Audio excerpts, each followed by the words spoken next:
Hi guys, this is Steve Woolridge. I'm the Chief Instructor of Krav Maga here in Kansas City with Firearms Instructor Rick Staples.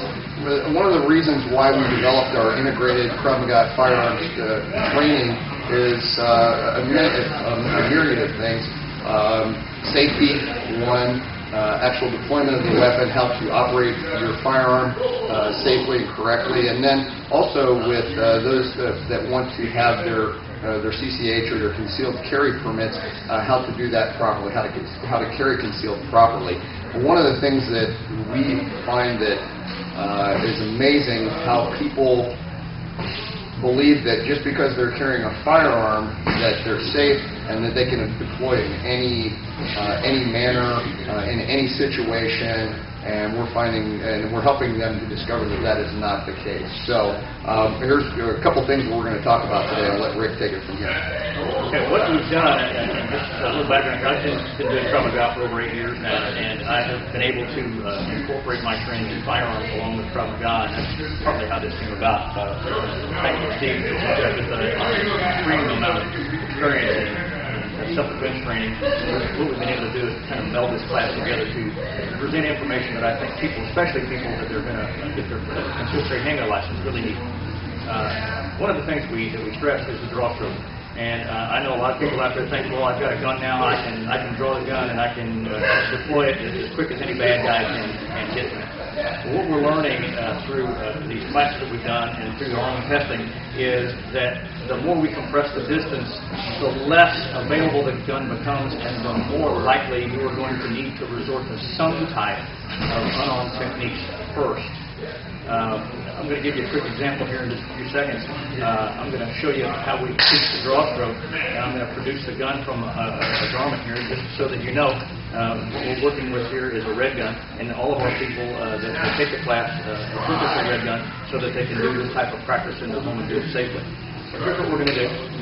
I'm just going to demonstrate the draw stroke for you one time really kind of smoothly and carefully so you can see what we're going to do. And then I'm going to show you how I think it should be drawn quickly. And then we're going to show you just exactly how much time you really don't have in a close-range confrontation. So here's our draw stroke, just very smoothly. I produce the gun and I'm going to point it at the camera. I'm going to recover the gun to the holster. I'm going to do that one more time. So you can watch it, comes out here, and I produce it towards the camera. Now, I have a timer on me, and what I want you to listen for is the time between the beats. That's 1 second.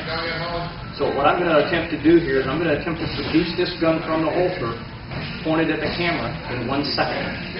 Okay? So if you'll bear with me here, here we go. Let's try it one more time.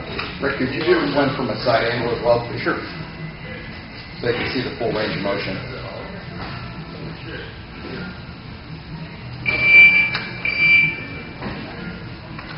Now, some people say, well, you know, what if you don't bring the gun all the way up? If you'll look at our draw stroke, we teach a 4-count draw stroke, 1, 2, 3, 4, 3, 2, 1. What I'm going to do is I'm just going to go to the position 3. People say, well, you can shoot them if they're really, really close. Okay, I got it. So again, we're going to go to this 1 second draw stroke, and I'm going to do it from the front first. I'm going to bring the gun to position 3. Still about a second. And we'll do it from the side angle one more time. So, I think that's, at least for me, about my limit. So, 1 second to produce a gun, that's pretty fast. But let's just see how long 1 second is. I'm going to let Steve come up here, and I'm going to let him react to the timer. The bag. So, are you ready? Ready. Stand by.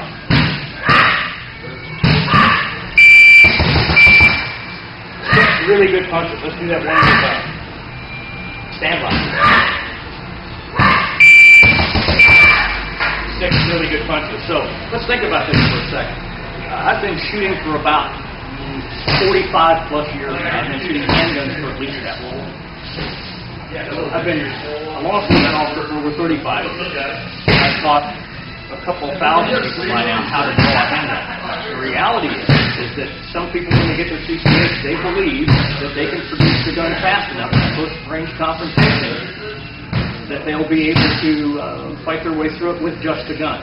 What we're finding through our research is that that's not the case. You have to have some other self-defense skills if you're going to deploy the firearm. Now, we've both done this little drill here for you, reacting off the timer. What we're going to do now is I'm going to let Steve react to me and the verbal, or the visual cues that I may give off when I draw the gun. To make this really fair, here's what we're going to do. I'm going to start with my hand on my garment. Steve's just going to simply start with his hand just about in front of him. He's up against the bag. He's watching for my movement. He's chewing off of my movement. So watch carefully. Here we go. I got the gun to here, and he hit about 3 times. Let's try it again. I'll switch stance too. I'll keep my hands. I'll go from here on my hands. Here we go. I got the gun to about eye level on about the 5th hit. Let's try it one more time. Again, about the 5th hit. Now, just for sake of argument, I'm going to try to go to position 3. Here we go. Ready? About 4 hits. So that you know, what you need to do is you need to seriously think about what you've seen here. What we teach in our class, we teach you not only the safe, efficient, effective handling of firearms, we teach you basic marksmanship, but the main thing we teach you is some awareness as to what your limitations truly are. We've taken people, brand new shooters come into the class, drawing guns from concealment for the first time, and we can get them, in all honesty, to about 1.5 seconds of presentation. That's still not going to beat somebody that's determined to punch you in the face at contact distance. So learn from this, take this little piece of information and store it away and use it for your reference. But we really think that anyone that carries a concealed firearm really needs to go through the training to gain some awareness. Guys, this is just a small piece of what we do in class. And again, this is more than anything. It's for your awareness and your understanding of your responsibility of operating a firearm. That if you carry something and you have the desire to not only protect yourself, maybe some loved ones, is that you understand how to really operate in this firearm. We're not shooting at a range. Nobody's going to punch you in the face at the shooting range. But you have to understand, when we're doing this drill, when I'm responding to the timer, that's an auditory cue, which is much slower than responding to Rick moving his garment. Trust me, if somebody sees you go to grab something like that in an altercation, they understand you're not going to scratch yourself, that you're probably going for a weapon. So the response time will be fast. I am a trained fighter. I just had 2 basically overhaul knee replacement surgery 2.5 months ago, so I don't even have heavy legs to stand on right now to punch hard, but that's the potential that you have. So understand that this is, again, it's a small piece of what we do. We want you to be safe. We want you to learn how to operate your firearm well and safely, not only for your safety, but those around you. We thank you guys again. Hopefully we'll have some more stuff for you in the future. See ya.